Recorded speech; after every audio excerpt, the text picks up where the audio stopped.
Hello everyone, welcome again. आज की इस इंग्लिश की टेस्ट सीरीज जो हमने चला रखी है उसमें हमारा टॉपिक है कंजक्शंस। कंजक्शंस क्या होते हैं? कंजक्शंस एक पुल की तरह काम करते हैं, एक ब्रिज की तरह काम करते हैं। जैसे मान लो सड़क जाम है और उसको क्रॉस करने के लिए हम एक फ्लाईओवर का यूज करते हैं, या फिर एक रिवर है हमें उस पार जाना है तो हम एक ब्रिज का या पुल का यूज करते हैं। ठीक इसी तरह से हमारे कंजक्शंस होते हैं। जब दो डिफरेंट टाइप्स ऑफ सेंटेंसेस होते हैं तो उनको कनेक्ट करने के लिए दो डिफरेंट सेंटेंसेस को, चाहे वो कॉम्प्लेक्स सेंटेंसेस हो, चाहे वो सिंपल सेंटेंसेस हो या मिक्स सेंटेंसेस हो, उन सबको ज्वाइन करने के लिए हम कनेक्टिंग वर्ड्स का यूज करते हैं। जो कंजक्शंस होते हैं उनको कनेक्टिंग वर्ड्स या लिंकिंग वर्ड्स भी कहते हैं, जो कि दो अलग अलग डिफरेंट टाइप्स ऑफ वर्ड्स को कनेक्ट करते हैं, फ्रेजेस को कनेक्ट करते हैं, क्लॉजेस को कनेक्ट करते हैं और सेंटेंसेस को भी आपस में वो ज्वाइन करते हैं। वर्ड्स को कैसे कनेक्ट करते हैं? जैसे मैंने लिखा डू और डाई, यहां पर दोनों अलग शब्द हैं, करो या मरो। इन दोनों को मैंने जोड़ दिया है और के द्वारा, तो यहां पर ये किसको कनेक्ट कर रहे हैं? दो अलग अलग वर्ड्स को कनेक्ट कर रहे हैं। अब यहां मैंने लिखा I, this is the man who lives in Ranchi and whose family lives in Delhi। तो यहां देखिए, दिस इज द मैन, ये वो आदमी है, who lives in Ranchi and whose family lives in Delhi। यहां पर हमारे क्या आ गए हैं? क्लोज आ गए हैं, और ये जो क्लोज है ये इनको भी क्या कर रहा है? कनेक्ट कर रहा है। यहां पर ये एक बार अलग जो है क्लोज है, और एंड के बाद जो है ये एक दूसरे तरह का क्लोज है। क्लोजेस के बारे में हमने पिछली क्लास में पढ़ा है, you can watch my previous video, जिसमें कि मैंने जितने भी तीनों टाइप्स के क्लोजेस होते हैं, प्रिंसिपल क्लोज है, कोऑर्डिनेट क्लोज है या सबऑर्डिनेट क्लोज है, उनके बारे में डिटेल से एक्सप्लेनेशंस दे रखी है।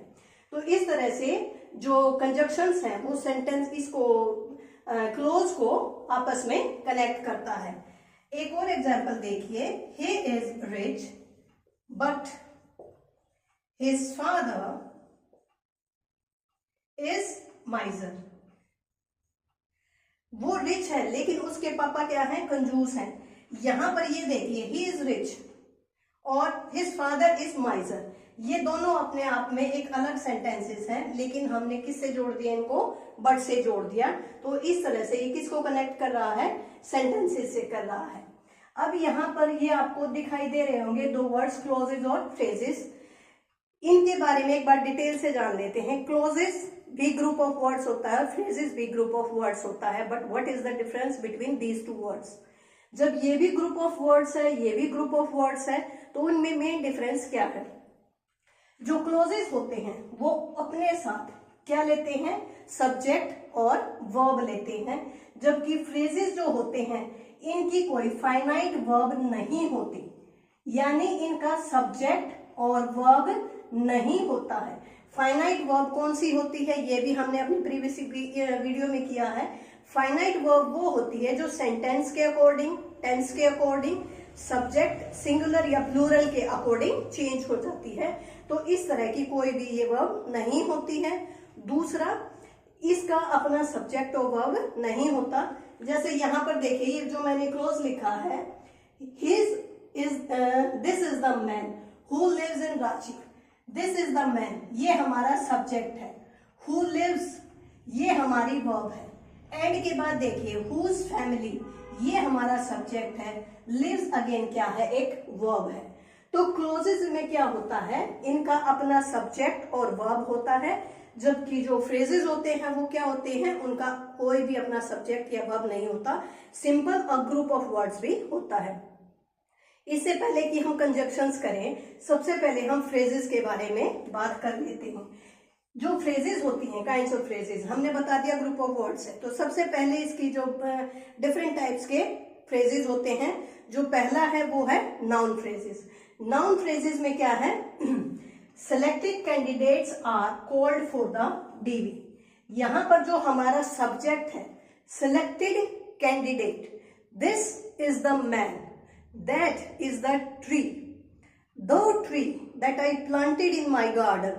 तो इस तरह से जब स्पेसिफिक करके बताई जाती है कोई बात, एडजेक्टिव टाइप भी लगा सकते हैं, लेकिन यहां पर आएगा कैंडिडेट्स जो सिलेक्टेड हैं उनको डीवी के लिए बुलाया गया है। तो यहां पर हमारा सब्जेक्ट जो है वो क्या है, ये नाउन है और इसको कहेंगे नाउन फ्रेज।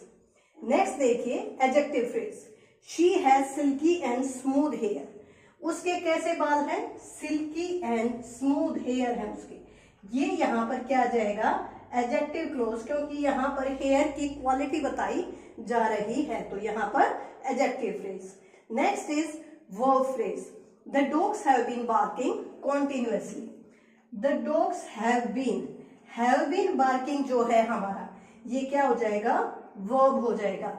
ये सेंटेंस कौन सा है, टेंस कौन सा है, हैज बीन और have been, present perfect continuous tense का ये एग्जांपल है। लेकिन यहां पर वर्ब फ्रेज पूछे आपसे तो कौन सी है, हैव बीन बार्किंग, ये हमारी आ गई वर्ब फ्रेज। नेक्स्ट है adverb phrase, he drink the milk much quickly. ये जो मच क्विकली है ये हमारी एडवर्ब फ्रेज आ गई, उसने दूध बहुत जल्दी पी लिया, खत्म कर दिया। Next is prepositional phrase, they saw the chaat वाला at the corner of the street. At the chaat वाला, at the corner of the street, ये दोनों क्या है यहाँ पर प्रीपोजिशनल फ्रेज है। At the corner of the chaat वाला, कोई वर्ब नहीं है, कोई सब्जेक्ट नहीं है, प्रीपोजिशनल वर्ब है, डिटर्मिनर है और हमारी नाउन है, तो ये क्या हो गए प्रीपोजिशनल फ्रेज। एक और देखिए, cat is sleeping on the carpet. On the carpet ये क्या है, ग्रुप ऑफ वर्ड्स है, और कैसे वर्ड्स हैं, ये प्रीपोजिशनल वर्ड्स है। तो अब कंजक्शंस के कितने काइंड होते हैं, काइंड्स ऑफ कंजक्शंस के बारे में हम पढ़ेंगे। सबसे पहले है कोऑर्डिनेटिंग कंजक्शंस, उसके बाद रिलेटिव कंजक्शंस, और थर्ड है हमारा सबऑर्डिनेटिंग कंजक्शंस। जितने तरह के हमारे क्लोज होते हैं ना, उसमें क्लोज होते हैं प्रिंसिपल क्लोज, कोऑर्डिनेटिंग क्लोज और सबऑर्डिनेट क्लोज, कुछ उसी से मिलते जुलते हैं हमारे इसके तीनों काइंड्स हैं। तो सबसे पहले बात करते हैं कोऑर्डिनेटिंग क्लोज की। कोऑर्डिनेटिंग क्लोज को याद करने का एक आसान तरीका है, इसमें कौन से वर्ड्स होते हैं कनेक्टिंग वर्ड्स, वो है फैन बॉयज। क्या याद रखेंगे, fan boys, F for A and N nor, B but, O or, Y yet and S for so। तो ये सारे वर्ड्स जो है हमारे किस में आते हैं, कोऑर्डिनेटिंग कंजक्शंस में। फोर का मतलब यहाँ पर जो प्रीपोजिशन में हम यूज करते हैं या एडवर्ब में यूज करते हैं कि फोर किस लिए आता है, फोर मीन्स के लिए, लेकिन यहां पर के लिए नहीं है, यहां पर इसका मतलब है बिकॉज। यहां पर फोर का मतलब है बिकॉज।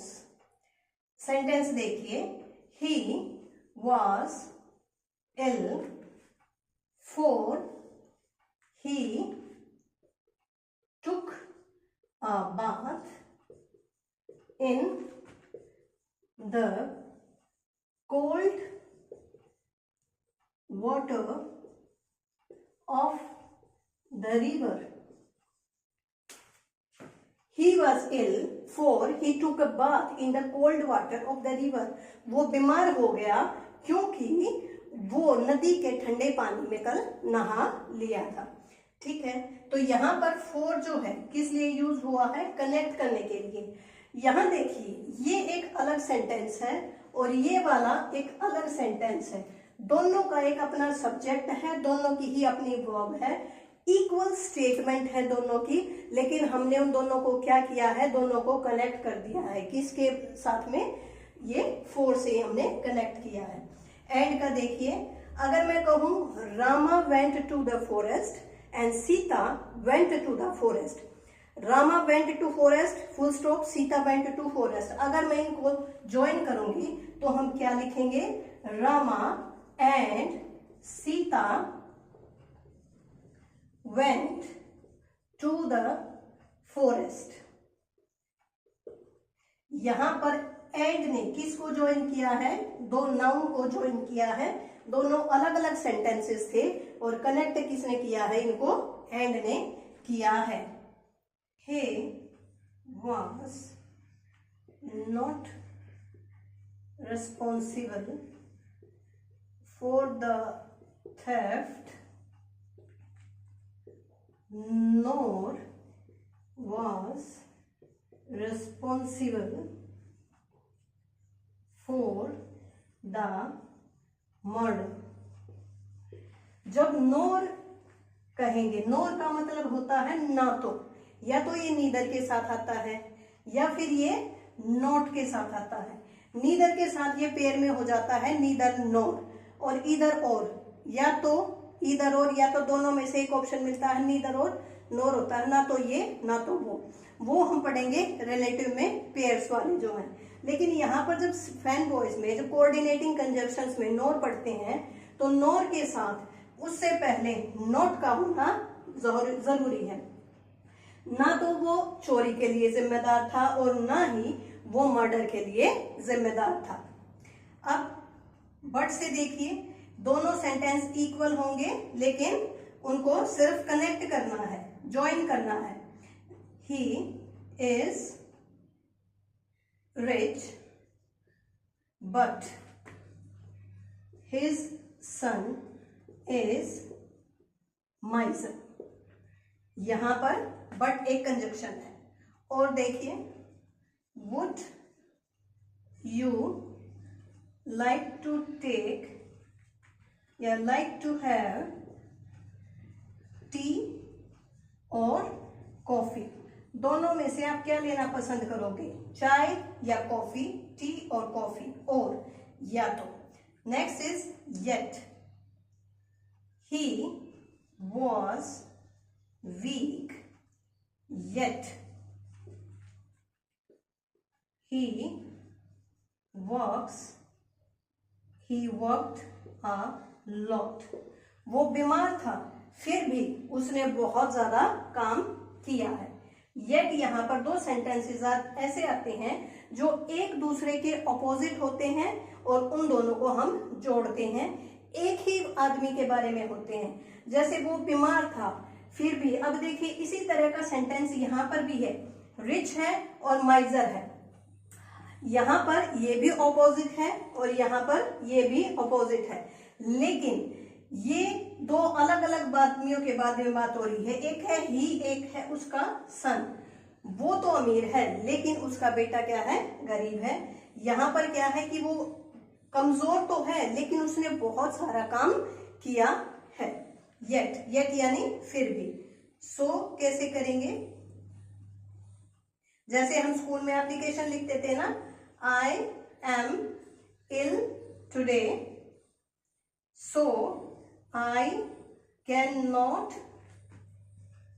Come to school.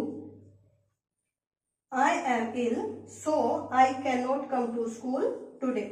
जो स्कूल की एप्लीकेशन होती थी उसमें मोस्टली हम क्या यूज करते थे, सो यानी इसलिए। तो ये थे हमारे कोऑर्डिनेटिंग कंजक्शंस फैन वॉइस। अब बात करते हैं रिलेटिव कंजक्शंस की।